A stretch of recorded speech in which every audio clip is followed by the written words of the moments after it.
미국이 북한과 대화를 재개하려면 어디서 출발해야 할까요? 2025년 9월 29일 워싱턴 DC 1일째 피터슨 국제경제연구소 맨스필드 재단. 안녕하세요. 오늘 스님은 토론토에서 워싱턴 DC로 이동해 피터슨 국제경제연구소와 맨스필드 재단을 방문하여 한반도 평화를 위한 대화를 이어갔습니다. 새벽 3시 30분에 기상해 짐을 차에 싣고 숙소와 식사를 제공해준 정연이님 가족에게 사인한 책을 전하며 감사 인사를 건넸습니다. 새벽 4시에 숙소를 출발해 공항으로 향했습니다. 토론토 공항은 캐나다에서 미국 입국 심사를 진행하므로 3시간 전에 도착하는 편이 안전합니다. 월요일 출근 시간과 겹쳐 붐빌 것을 고려해 일찍 출발했습니다. 4시 30분이 되어 공항에 도착해 운전 봉사를 맡은 박진동님에게도 감사의 뜻과 함께 책을 선물했습니다. 공항으로 들어가 곧바로 수속을 마치고 게이트 앞에서 1시간가량 기다리며 빵으로 간단히 아침을 해결했습니다. 7시 25분 비행기에 올라 9시 워싱턴 로널드 레이건 공항에 도착했습니다.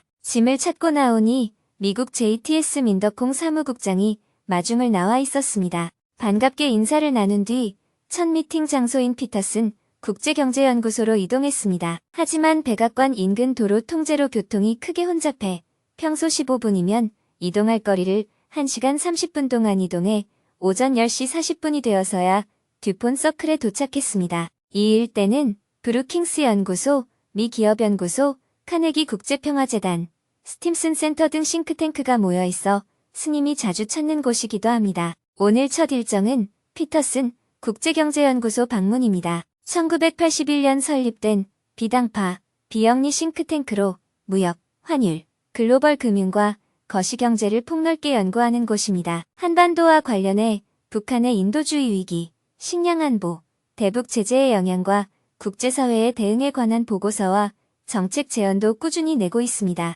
예정 시간보다 조금 일찍 도착해 연구소 부소장 마커스 놀란드 박사님과 인사를 나눴습니다. 놀란드 박사님은 피아 부소장 겸 선임연구원으로 1985년부터 연구소와 함께해왔으며 북한 경제, 동아시아 정치경제 분야의 대표적 전문가입니다. 오랜만에 재회였습니다. 잘 지내셨냐는 스님의 물음에 박사님은 사실 몸이 좀 아파서 고생했는데 지금은 완치되어 근무 중이라고 했습니다. 북미 관계, 안보만이 아니라 경제를 함께 보아야 하는 이유.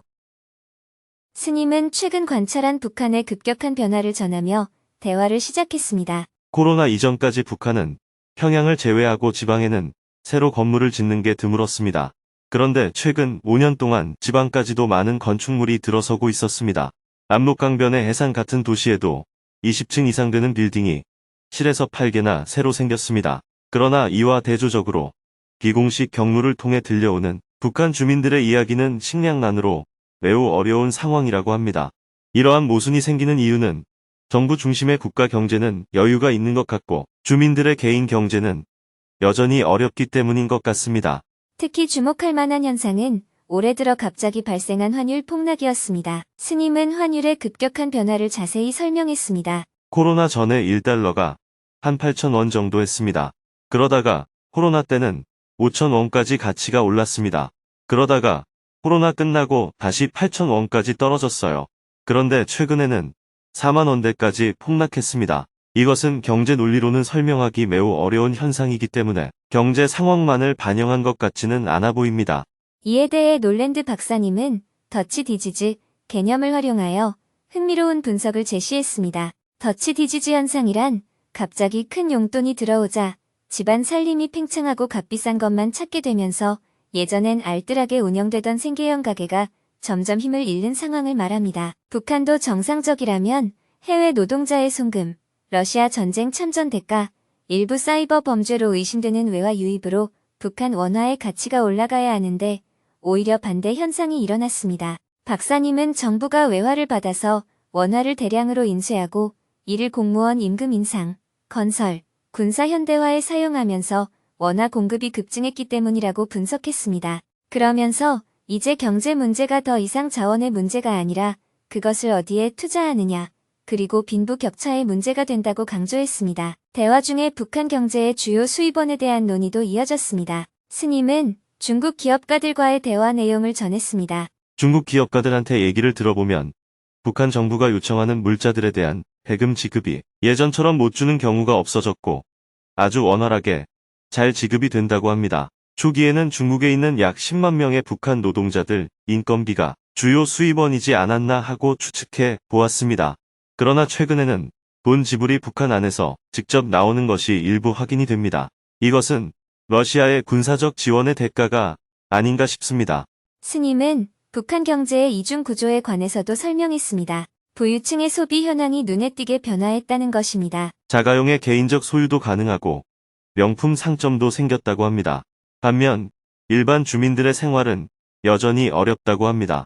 주민들이 이용하는 시장은 굉장히 위축되어 있습니다. 수입 물자가 주민들이 이용하는 시장에는 공급되지 않고 있고 주민들도 수입원이 없어 구매력이 없다고 합니다. 대화는 자연스럽게 향후 북미 관계 개선 방안으로 이어졌습니다. 스님은 앞으로의 전망을 말하며 미국의 관점 전환이 필요하다고 강조했습니다. 앞으로 북미 대화가 재개될 가능성이 높고 북한 정부의 재정이 어느 정도 여유가 생기게 되면 대화의 조건이 더 까다로워질 수 있습니다. 대화가 없다 하더라도 북한의 지정학적 위치상 그 중요성이 옛날과 달리 더 높아졌습니다.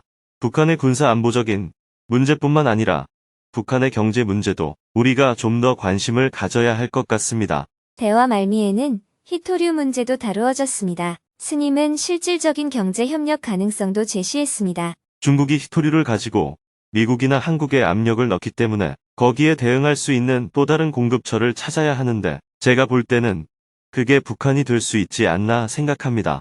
그래서 미국이 이 점을 잘 활용하면 좋겠습니다. 대화를 마무리하며 스님은 구체적인 협력 방안을 제시했습니다. 내년에는 한국에서 안보나 경제 각 부문의 전문가들을 미국으로 모셔와서 함께 세미나를 해보는 자리를 마련해 보고 싶은데 가능할까요? 놀랜드 박사님은 긍정적인 반응을 보이며 피터슨 연구소가 민간 독립 연구소로서 정부와 연계되어 있지 않다는 장점을 언급하며 다른 전문가들과 논의해보겠다고 답했습니다. 짧은 시간이었지만 북한 경제의 복잡한 현실을 이해하고 향후 북미 관계 개선을 위한 실질적인 협력 방안을 모색하는 의미 있는 시간이었습니다. 특히 안보 문제에만 집중하던 시각을 경제 문제로까지 확장하고 히토류 같은 구체적인 협력 분야를 제시한 것은 주목할 만한 것이었습니다. 12시에 미팅을 마친 후 스님은 감사의 뜻으로 영어 번역 저서를 선물했습니다. 근처 식당에서 점심 식사를 하고 다음 일정인 맨스필드 재단으로 이동했습니다. 조금 일찍 도착해 사무실로 올라가니 프랭크 자누찌 소장님이 반갑게 맞았습니다. 두 분은 오랜 친구 사이로 지난 6월 서울 정토사회문화회관에서 만난 뒤 4개월 만의 상봉입니다. 스님은 최근 자누찌 소장님이 이재명 대통령을 만난 기사를 언급하며 따뜻한 환대의 감사 인사를 전했고 소장님은 10년 전 이 대통령이 성남시장 시절 재단을 찾았던 기억을 함께 떠올렸습니다. 스님이 그분은 10년 뒤 대통령이 되셨는데 자누찌님은 지금 무엇을 하고 계세요? 라며 농담을 건네자 자누찌 소장님은 스님의 가르침을 따르며 욕망을 내려놓으려 한다며 유쾌하게 답했습니다. 이어서 키스 루스 NCNK 사무국장님이 도착해 대화에 합류했습니다. 두 사람은 2000년대 초 미국 상원에서 각각 민주당, 공화당 외교전문위원으로 일하던 시절부터 스님과 인연을 이어오고 있습니다. 안부 인사를 나눈 후 라운드 테이블을 시작했습니다. 스님은 8명의 한반도 전문가에게 최근 북한 상황과 안보 이슈를 브리핑하고 질의를 받았습니다. 브루스 클링너, 존 닐슨 라이트, 제니 타운, 프랭크 엄 등 북한 문제와 동아시아 안보 전문가들이 참석했습니다. 미국이 북한과 대화를 재개하려면 어디서 출발해야 할까요? 먼저 스님이 트럼프 행정부의 행정명령과 미국 민주주의 시스템에 대해 근본적인 질문을 던졌습니다. 현재 미국 트럼프 대통령은 법을 초월하여 행동하는 것 같은데 이게 미국의 시스템 문제인가요? 아니면 일시적인 현상인가요? 시민들이나 야당도 이 문제에 대해서 문제가 있다는 시각이 있을 텐데 그냥 끌려가는 것 같습니다. 프랭크 자누찌 소장님은 트럼프 대통령의 많은 행정명령이 헌법 위반 가능성이 있다며 출생지 시민권 폐지 시도, 관세 부과 권한 남용 등을 예로 들었습니다. 또한 시스템의 약점은 항상 존재했지만 새로운 것은 대통령의 특별한 태도, 의회가 자신의 권한을 포기하는 것, 그리고 대법원의 왜곡이 현 상황을 만들었다고 설명했습니다. 키스 루스 사무국장님은 트럼프 대통령이 4년간 치밀하게 복귀를 준비했으며 지역 사회에서의 강력한 지지 기반이 의회를 압박하고 있다고 덧붙였습니다. 스님은 이러한 현상을 더 큰 역사적 맥락에서 바라보면서 단순히 트럼프 대통령 개인의 문제가 아니라 전 세계적인 권위주의 부상에 대한 우려도 함께 이야기했습니다. 대화는 북미 대화 재개를 위한 구체적인 방안으로 이어졌습니다. 먼저 스님이 북미 대화의 전제에 대해 새로운 접근을 제안했습니다. 비핵화를 전제로 해서 대화를 시작하면 북한이 대화에 응하지 않을 것 같습니다. 북미 관계 정상화라는 큰 틀에서 대화를 시작해야 하고 그 안에서 비핵화 문제와 경제 제재 문제를 다루어야 합니다. 미국이 비핵화를 요구하면 북한은 이에 응하지 않을 것이기 때문에 밀당을 하다가 핵 동결을 타협점으로 찾을 수 있을 것입니다. 경제 제재도 북한은 해제를 요구할 것이고 미국은 거기에 응할 수 없으니까 경제 제재에 일시 중단으로 타협을 할 수 있을 것 같습니다.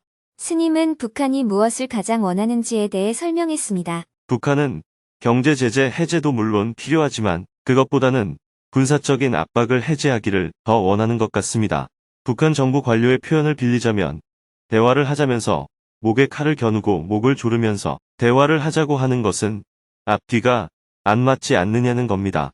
목에 칼을 겨눈다는 것은 전략자산을 동원하는 공격형 훈련을 얘기하는 것이고 목을 조른다는 표현은 경제 제재를 말하는 것입니다. 즉 목을 조르는 것보다 칼을 겨누는 것을 더 빨리 해결하기를 원하는 것 같습니다. 북한은 미국이 하노이 회담을 결렬시켰다고 생각하기 때문에 대화를 재개하려면 미국이 어떤 새로운 제안을 해야 한다고 생각합니다. 그래서 조건 없는 대화를 하자는 미국의 제안은 북한에게 더 이상 매력적인 제안이 아닙니다. 제 생각에는 트럼프 대통령이 북한이 원산 개발을 잘했다는데 내가 한번 구경 가도 되나요? 이런 식의 접근이 오히려 훨씬 더 효과적일 것 같습니다. 특히 비핵화가 아닌 관계 정상화를 하자는 관점에서 대화를 시작해야 합니다. 정상회담은 위에서 아래로 방식으로 대화를 시작하고 구체적인 내용은 실무진이 아래에서 위로 준비해야 합니다. 그동안 양쪽을 다 경험해봤기 때문에 이제는 균형을 맞춰야 합니다. 북일 관계 개선에 대해서도 스님은 일본에 조언했다고 하면서 그 내용을 설명했습니다. 납치자 문제를 해결하는 게 중요한지 아니면 그걸 이슈로 해서 북한을 압박하는 게 중요한지 어느 쪽인지 확인이 필요합니다. 정말 납치자 문제를 해결하려면 대화가 돼야 해결될 수 있습니다. 납치자 문제를 전제로 해서는 대화 자체가 될 수 없습니다. 북한에게는 부강한 국가 건설이라는 목표가 있습니다.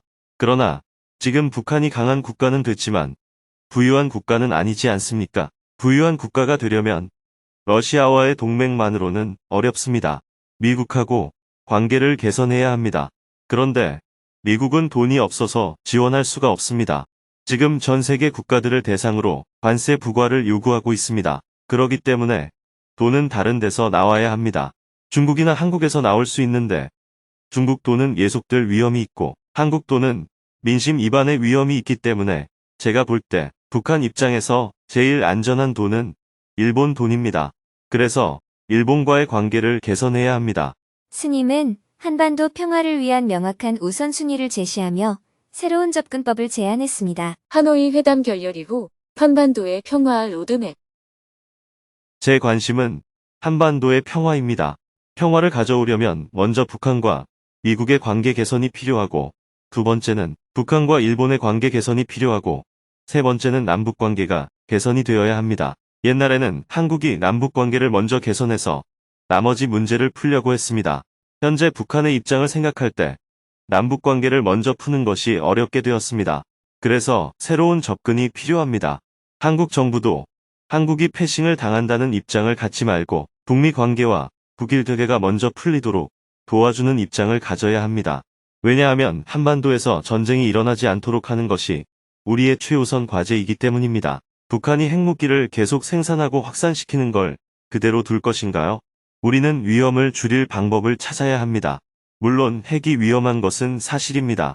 그러나 너무 핵에만 초점을 맞추면 동아시아 안보 상황의 전체를 볼 수가 없습니다. 특히 한반도에서 만약 전쟁이 일어난다면 그 피해는 헤아릴 수 없습니다. 남한과 북한이 국방력을 강화하기 위해 서로 경쟁을 하는 것은 결국 끝없는 군비 경쟁으로만 이어집니다. 물론 공격에 대한 방어는 준비되어야 합니다.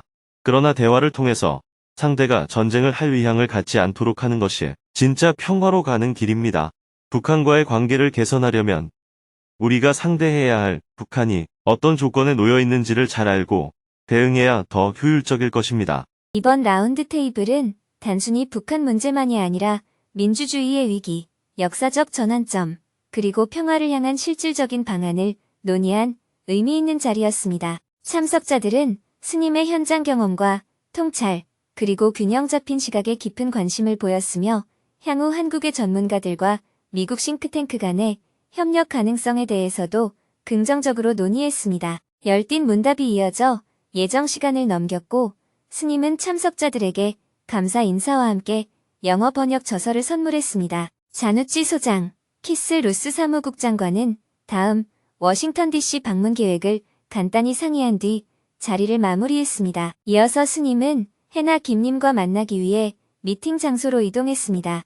해나 김님은 2008년 한국전 참전용사를 기리는 비영리단체 리멤버 727을 설립해 활동해왔으며 2009년에는 찰스 랭글하원 의원과 함께 매년 7월 27일을 한국전쟁 참전 용사의 정전기념일로 제정하는 데 주도적 역할을 했습니다. 이후 전 세계 26개 참전국과 미국 50개 주를 순방하며 참전용사에 대한 감사와 추모의 벽 건립 모금을 이끌었습니다. 2010에서 2016년에는 랭글 의원실 수석 보좌관, 홍보국장을 역임했고 2021년에는 바이든 행정부에서 보건후생부 부차관보와 백악관 정책고문을 맡았습니다. 오늘은 남편 리바이님과 함께 미팅에 참석해 미국 정세 등 여러 주제에 대해 의견을 나눴습니다. 저녁에는 한국계 최초로 연방상원의원이 된 앤디 긴 의원 후원의 밤 초청으로 미국 의회 인근에서 열린 추석 기념행사에 참석했습니다. 스님은 앤디 김 상원의원과 인사를 나누며